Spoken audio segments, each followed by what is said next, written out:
Hello बच्चों, आज का जो हमारा टॉपिक है वो है एटम एंड न्यूक्लियाई के जो मोस्ट इम्पोर्टेंट क्वेश्चन है ना 2024 के एग्ज़ाम के लिए HBSC के लिए। पूरे चैप्टर की एक ही वीडियो में मतलब जितने भी सारे टॉपिक हैं मोस्ट इम्पोर्टेंट सारे डिस्कस करेंगे। प्रिंस, पहला ही क्वेश्चन क्या है उससे देखो। क्या है कि हु डिस्कवर न्यूक्लियस? रदरफोर्ड। पहले कौन आए थे हमारे? थॉमसन भाई साहब। थॉमसन ने क्या बताया था कि जो सारा एटम है वो एक तरबूज की तरीके से है, जिसके जो अंदर बीज हैं वो कौन से हैं? नेगेटिव चार्ज हैं, और जो रेड पार्ट है वो पूरा तरबूज है जो वो है पॉजिटिव चार्ज। इसको डिस्कार्ड कर दिया था जब रदरफोर्ड ने क्या किया था, अपना एक्सपेरिमेंट किया था कि अल्फा पार्टिकल की बम्बार्डमेंट करी थी गोल्ड फॉइल के ऊपर, और फिर मैक्सिमम सीधे चले गए थे। अगर एटम सीधे ना जाते तो फिर वो वाली बात सही रह जाती, लेकिन इसमें यहाँ से एक बात आई थी कि बहुत कुछ सेंट्रल कोर पार्ट है जहाँ पे सारा मास रखा हुआ है। तो ये बात वहाँ से पता लगी कि जो न्यूक्लियस के बारे में फिर उसने यहीं से तो बताया था, ये पॉजिटिवली चार्ज कोई बॉडी है, कोई सेंटर्ड पार्ट है, जिसने अल्फा पार्टिकल को क्या कर दिया, बिल्कुल रिफ्लेक्ट कर दिया वापस।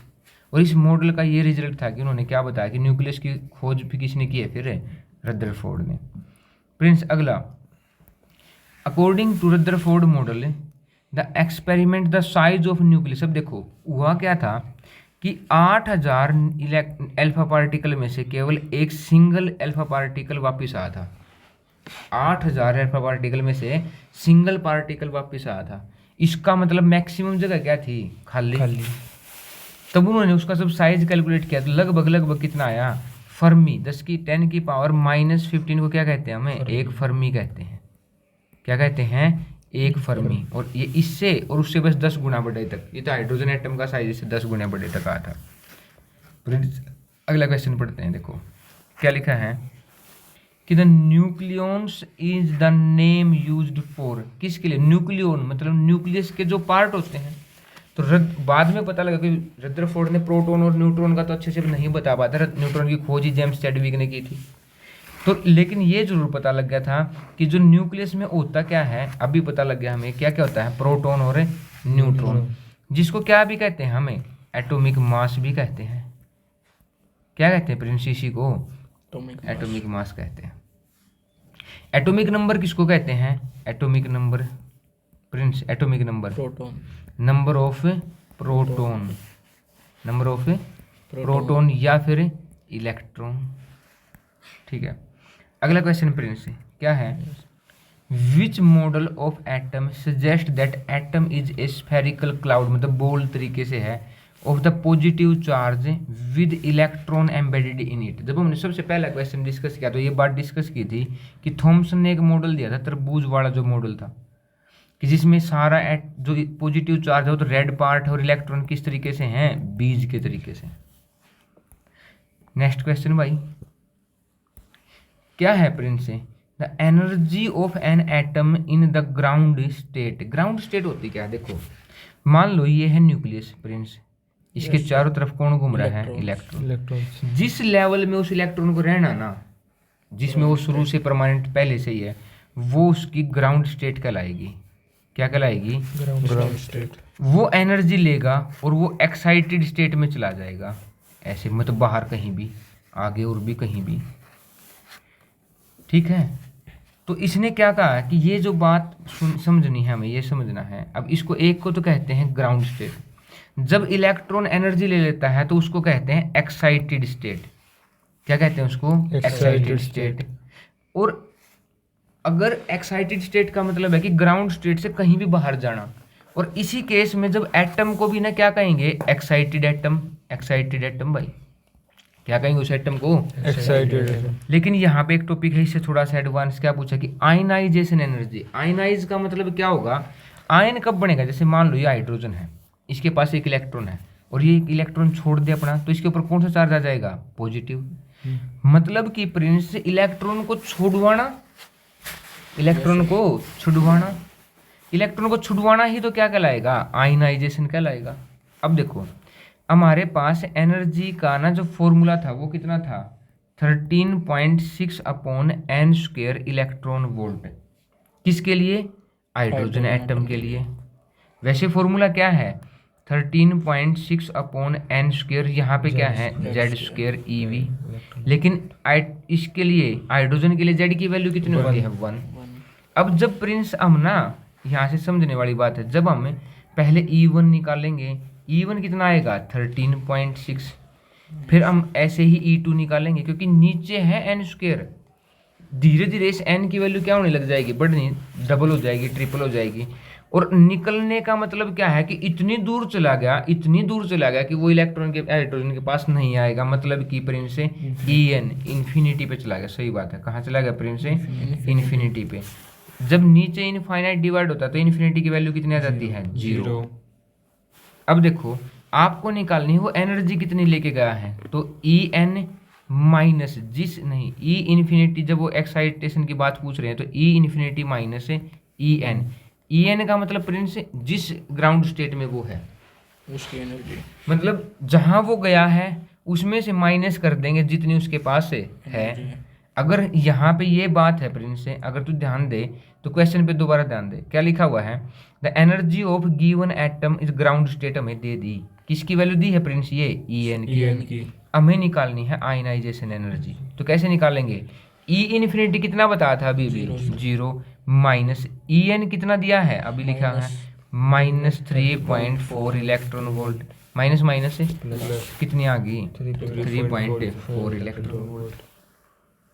अगला क्वेश्चन प्रिंस से ये पूछा है कि the ionization energy of the hydrogen atom. अब ये बता, हाइड्रोजन एटम के लिए En का फॉर्मूला क्या है? 13.6 upon n square electron volt. Hydrogen में कितने इलेक्ट्रॉन हैं? एक। पहले ही ऑर्बिट में आएंगे, मतलब एन की वैल्यू क्या हो जाएगी? 1। और 1 का स्क्वायर 1। अगर मैं यहाँ से इस एन स्क्वायर को गायब कर दूं तो केवल क्या रहेगी इसके ग्राउंड स्टेट की वैल्यू? 13 पॉइंट। माइनस होती है, ये माइनस में होती है। किसमें होती है? माइनस में।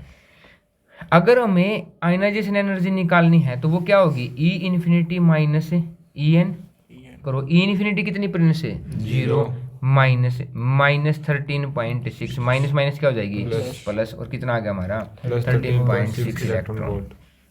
अगला प्रिंस क्या लिखा है? 2 atoms have same atomic number but different atomic mass. तो देखो हमारे पास आइसो बार होता है, आइसोटोन होता है और आइसोटोप्स होता है। अब देखो इनमें एक चीज तो होगी प्रिंस सेम, दूसरी चीज क्या होगी? डिफरेंट। आइसो बार के तो इन्होंने लिख लिया कि 2 एटम जिनके पास एटॉमिक नंबर क्या होगा? सेम। डिफरेंट क्या होगा? Atomic mass. नहीं, एटॉमिक आइसो बार के लिए तो क्या होगा? गलत नहीं होगा प्रिंस? आइसो का मतलब सेम होता है, बार का मतलब मास सेम होगा। तो जिसमें क्या सेम होगा? Atomic mass. क्या सेम होगा Prince? Atomic mass. Atomic mass. Different क्या होगा आइसो बार में? Atomic number. क्या डिफरेंट होगा? Atomic number. आइसोटोन में क्या होता है? सेम। आइसोटोन नंबर ऑफ में न्यूट्रॉन्स क्या सेम होते हैं? Number of neutrons. और एटॉमिक नंबर वो जो और कुछ भी है डिफरेंट हो जाएगा, केवल न्यूट्रॉन क्या रहेंगे? सेम। आइसोटोप में क्या रहेगा? एटॉमिक नंबर क्या रहेगा? सेम। और एटॉमिक मास क्या रहेगा? डिफरेंट। तो इसने कहा कि एटॉमिक नंबर तो सेम है और एटॉमिक मास डिफरेंट है। इसका मतलब क्या होगा? इसका आंसर है आइसोटोप होगा। यहाँ से गलत लिख दिया होगा भाई। अगला क्वेश्चन है, देखो, give the value of x in which the following nuclear reaction. देखो इसने क्या लिखा है कि बेरिलियम के साथ कंबाइन हुआ है हीलियम। ये कहाँ होगी? ये स्टार वगैरह में होगी, हमारे यहाँ पे नहीं होगी क्योंकि धरती पे हम फॉलो करने लग जाए इसको। बेरिलियम में हीलियम कंबाइन, इसको न्यूक्लियर फ्यूजन बोलते हैं, मिलना। ठीक है, मिल के क्या हुआ? एक न्यूट्रॉन तो कम होगा। देखो ऊपर होता है एटॉमिक मास 9 और 4 कितने होने थे? 13। उसमें से एक न्यूट्रॉन हो गया कम। अब बचे क्या? देखो न्यूट्रॉन कम हुआ ना, प्रोटॉन तो कम नहीं हुआ है। तो प्रोटॉन कहाँ लिखे जाते हैं? नीचे। नीचे को क्या बोलते हैं प्रिंस? ये क्या होता है? Atomic number. क्या होता है एटॉमिक और ये नंबर, ऊपर वाले क्या होते हैं एटॉमिक मास। न्यूट्रॉन का कम होना मतलब मास में से कम होना, 9 और 4 कितने होने थे 13, यहाँ पे 12 हो गए, ठीक है। लेकिन नीचे वाले पे तो कोई डिफेक्ट आया नहीं है, नीचे कितना है 4 और 2 6, तो कितना होगा ये 6। कार्बन में वैसे भी होता है C6, मतलब ये वाला जो फॉर्मूला है कार्बन के लिए होता है स्पेशली।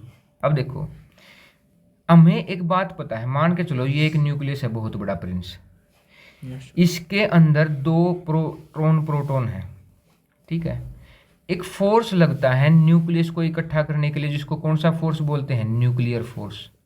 न्यूक्लियर फोर्स कौन सा बोलते हैं प्रिंस, न्यूक्लियर फोर्स।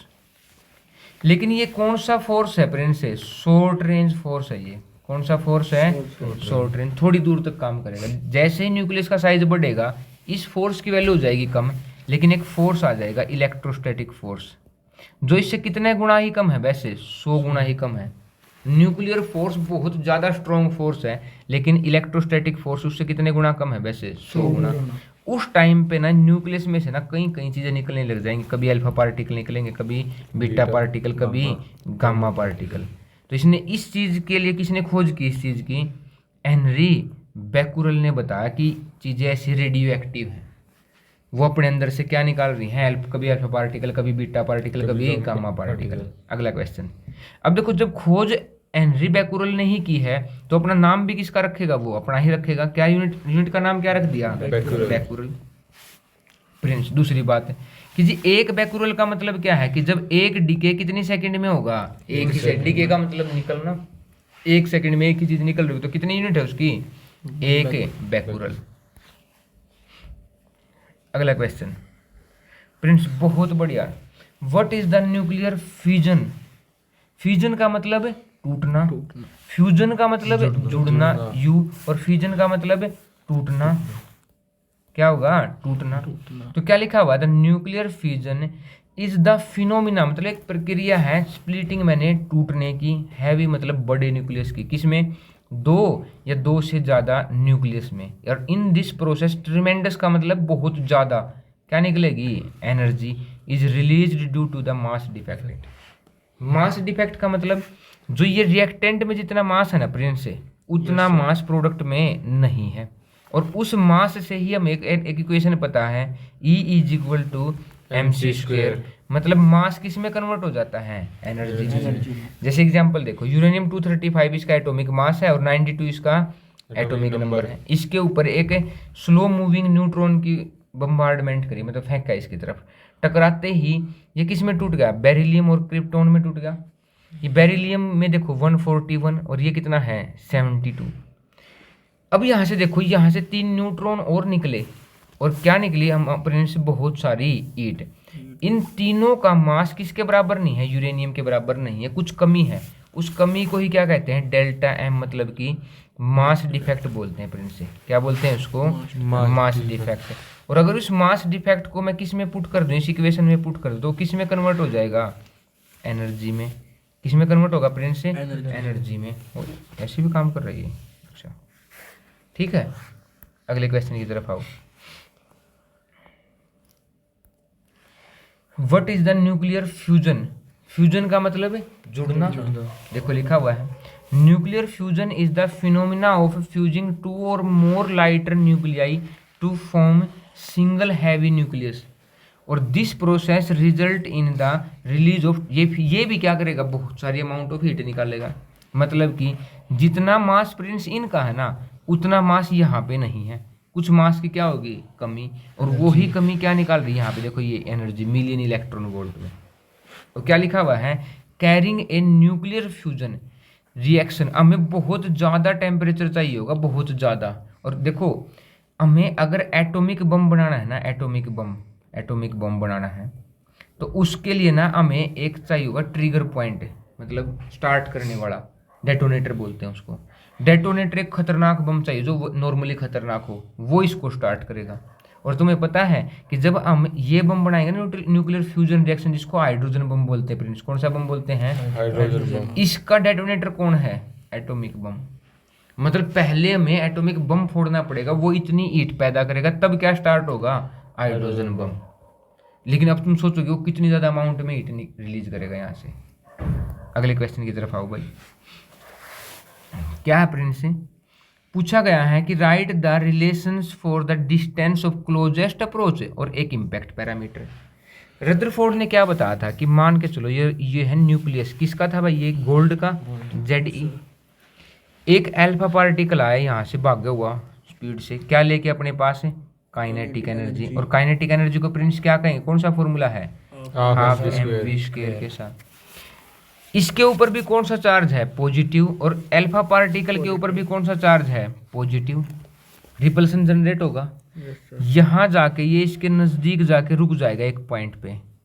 जब ऐसे होता है तो एक फॉर्मूला पढ़ा था हमने, कौन सा, इलेक्ट्रोस्टैटिक पोटेंशियल एनर्जी। केवल पोटेंशियल नहीं होगी, कौन सी एनर्जी होगी, इलेक्ट्रोस्टैटिक पोटेंशियल एनर्जी, जिसका फॉर्मूला था हमारे पास कितना, charge upon 4 pi epsilon naught और आर मतलब कि हमने कह दिया क्लोजेस्ट अप्रोच, जितनी दूर तक गया है इसको क्या कहा हमने, आर नॉट।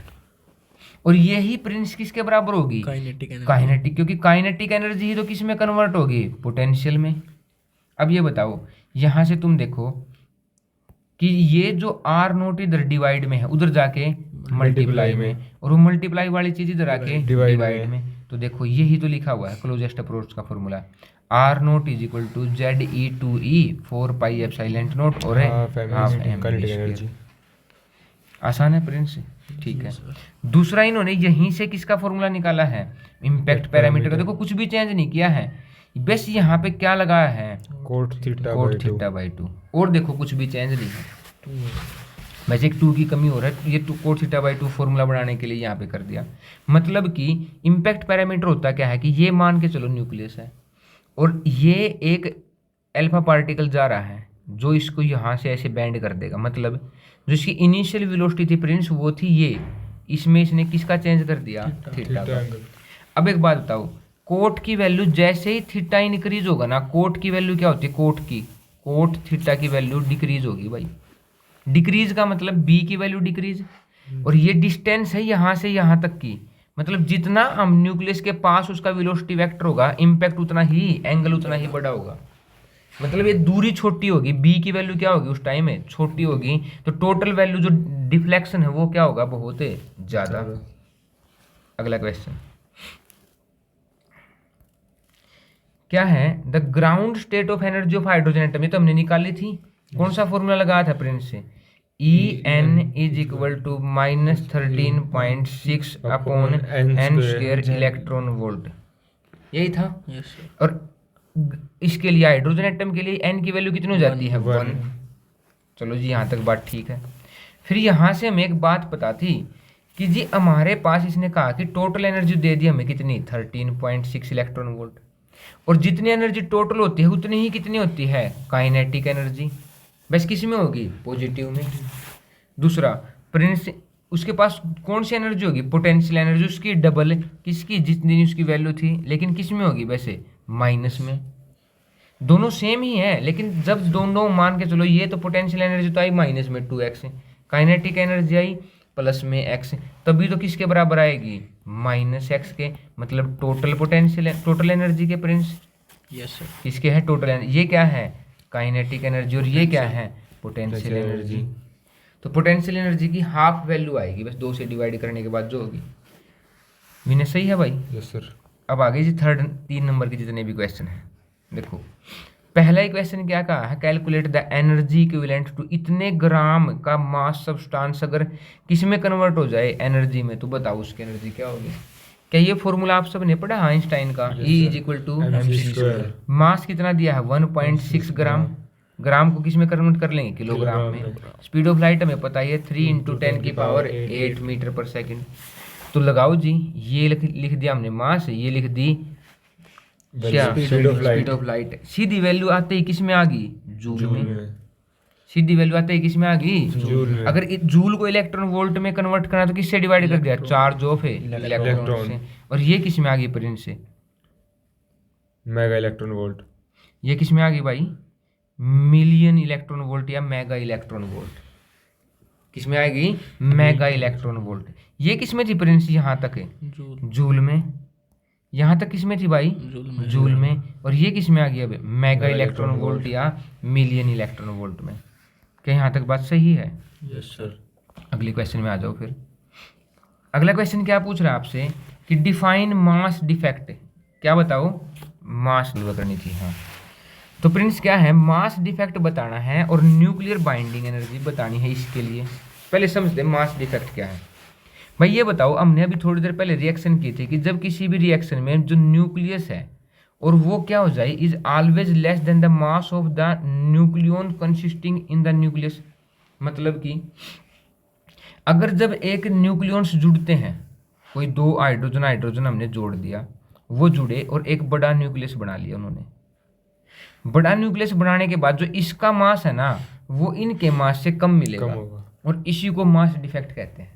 Yes sir. क्या समझ में आ गई बात? Yes sir. अब यही जो मास डिफेक्ट है कैसे निकला, देखो ये क्या है, मास ऑफ प्रोटॉन, इसको किससे मल्टीप्लाई किया है, एटॉमिक नंबर से प्लस में। ये क्या है, एटॉमिक मास, इसमें से किसको माइनस किया है, एटॉमिक नंबर से, और मल्टीप्लाई में क्या किया है, मास ऑफ न्यूट्रॉन। मतलब ये करने से नंबर ऑफ न्यूट्रॉन आ जाते हैं। मतलब हमने प्रोटॉन के नंबर को किससे मल्टीप्लाई किया, एटॉमिक नंबर से। न्यूट्रॉन के नंबर को किससे मल्टीप्लाई करें, न्यूट्रॉन के नंबर से। मतलब कि अगर एक न्यूक्लियस बन रहा है प्रोटॉन और न्यूट्रॉन से, तो उनका मास जुड़ने से ही मास आना चाहिए। लेकिन होता क्या है, जो न्यूक्लियस का मास है वो थोड़ा सा कम होता है, और कम होने का रीजन है कि कुछ एनर्जी उसने छोड़ी है जुड़ने से पहले। क्या करिए प्रिंस से, कुछ एनर्जी छोड़ा, कुछ मास कम किया है, और वो मास किस में कन्वर्ट होगा, एनर्जी में।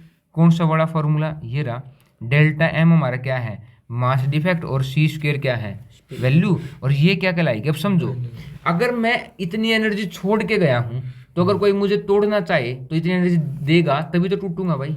Yes sir. समझो इस बात को कि भाई ये न्यूक्लियस है, ये न्यूक्लियस का मास होना चाहिए था, लेकिन कुछ मास कम है, मतलब उसने कुछ मास को कम किया है, और कम करने के बाद वो मास कम किस में कन्वर्ट होगा, प्रिंस से, एनर्जी में। अब तू कहेगा कि जी आप टूट जाओ, तो टूटने के लिए मुझे क्या चाहिए होगी, वो ही सेम एनर्जी चाहिए होगी। देखो डेफिनेशन में लिखो, it is defined as the energy equivalent to the mass defect energy. मतलब ये जो वैल्यू है, ये ही एनर्जी चाहिए उसको, बाइंड, मतलब बाइंड रखा है वो, ये एनर्जी उसको क्या रखती है, न्यूक्लियस को बाइंड रखती है। प्रिंस ध्यान है भाई इस बात का? Yes sir. और इसकी वैल्यू क्या पुट कर दी हमने, ध्यान देखो, ये वैल्यू जो मास डिफेक्टिव वैल्यू पुट कर दी, और सी स्क्वायर ये इक्वेशन लिख दी। ये क्या कहलाएगी, हमारी बाइंडिंग एनर्जी। क्या समझ में आ गई? समझ में आ गई। तो आगे देखो फिर क्या लिखा है इसने, जो सारा क्वेश्चन था हमारा कि न्यूक्लियर फ्यूजन और न्यूक्लियर फ्यूजन दोनों लिखो और एग्जाम्पल भी दो। तो न्यूक्लियर फ्यूजन क्या था प्रिंस, टूटना। हमने यही तो लिखा था कि यूरेनियम के ऊपर एक न्यूट्रॉन फॉल किया तो ये बेरिलियम और क्रिप्टॉन में टूट के ये हमारे बहुत सारी एनर्जी दे दी इसने, ट्रिमेंडस अमाउंट ऑफ एनर्जी।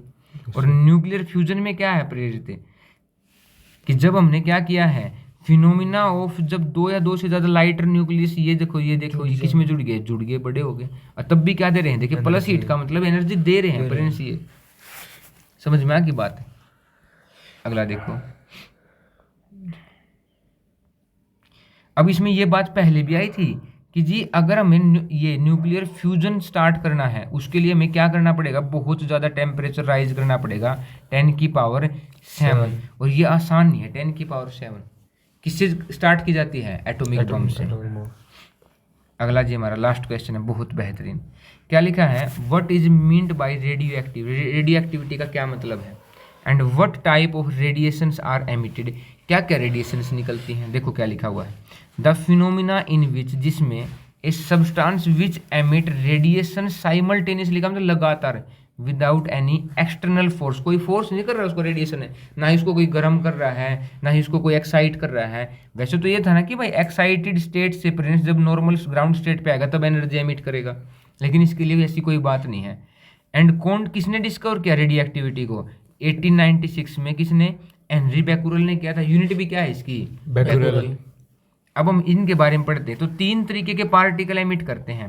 पहला होता है अल्फा पार्टिकल, जो किसको हल्का करता है, न्यूक्लियस को, क्योंकि अल्फा पार्टिकल में क्या होता है, हीलियम एटम, हीलियम का न्यूक्लियस होता है, मतलब 2 प्रोटॉन 2 न्यूट्रॉन। देखो alpha particle is equivalent to helium nucleus, मतलब कि 2 प्रोटॉन प्रेरित है और 2 न्यूट्रॉन।